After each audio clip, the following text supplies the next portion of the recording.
Good morning and welcome to Chess League. Today we'll be talking about pawn endgames which happened in your games of round number 6. So the first game was played between Anoushka and Oliver.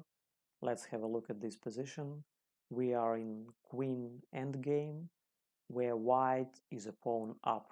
So as you can see, white has 3 pawns here and black has only 2 pawns. However, it's black's move. They could have simply played queen takes a2, capturing a2 pawn, and getting into a very equal, I would even say drawish position, which would have very likely ended up in a draw. Instead of that, black decided to play queen takes e5, d takes e5, going into a pawn endgame. Now the first thing I would like to pay your attention to is that it's almost never a good idea to go into a pawn endgame where your opponent is materially up. So in this case, white still has 3 pawns and black has only 2 pawns. Secondly, please always be very cautious when going into a pawn endgame where your opponent has passed pawns.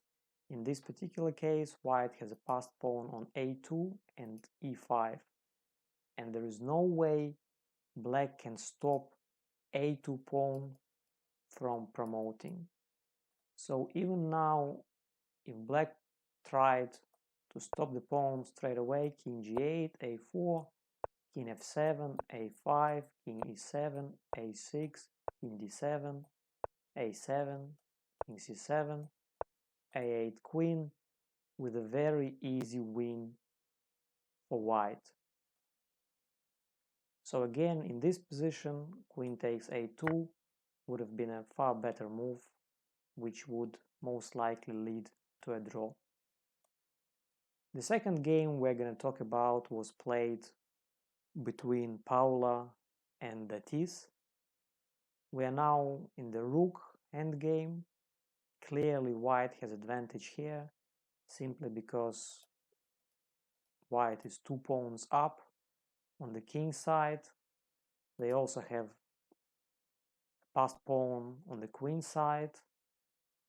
However, it's black's move and I think they can still fight a little bit here. So if they played something like rook to d6, trying to activate the rook, playing rook d2 or maybe rook d1 check with the next move, I think there would be still some fights, and maybe in case white made a mistake, maybe this game also would have ended up in a draw. Instead of that, black decided to play c5, going to a pawn endgame. And exactly as in the previous game, the same scenario happened in this game. White is 2 pawn up, and white has very dangerous a2 pawn, which black cannot stop. So black played king to f7 in this position. White's move now. White played a4, black played king to f7, white played a5, black played king to e7, a6, king to d7, a7, king c7, and a8 queen, with a very easy win for white. So again, in that position, going into a pawn endgame for black was a mistake. They should have played rook to d6, trying to complicate the position in the rook endgame. Okay, I hope you learned these fundamentals of the pawn endgame. They would definitely improve your chess results. Thank you very much for watching this video, and I will see you next time. Goodbye.